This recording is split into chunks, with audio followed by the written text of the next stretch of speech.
Սակայն մարդի որդին գալիս, արդյոք հավատ կգտնեմ երկրի վրա։ Շատ դառը հայտարարություն է, շատ։ Դու պատկերացնում ես Աստված ասել է, չէ՞ ոնց է գալու Հիսուսը։ Փողերի ձայնով,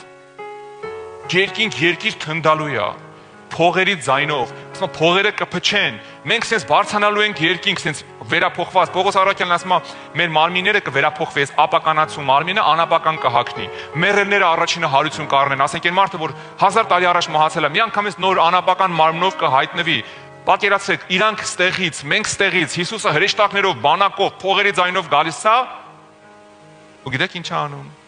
ընկած երկրի վրա հավատ կաման գալի։ Հələ տնամ մի հատ հավատ կա, թե այնքան որ պրոստա հետս են եղել, փորձել են մի ձև մեղ չգործեն, մի կերպ սենց էս, այն որ կներեք մի հատ բարկա քրքաշ հասնեն երկինք։ Իրա խոսքերն ասում է, այդ հզոր, այդ օրվա է, այդ ֆանտաստիկ օրվա մեջ, ասում է, որ գամ հավատ կգտնեմ երկրի վրա, որ գամ երկիր, իջնելուց հավատ գտնելու եմ երկրի վրա։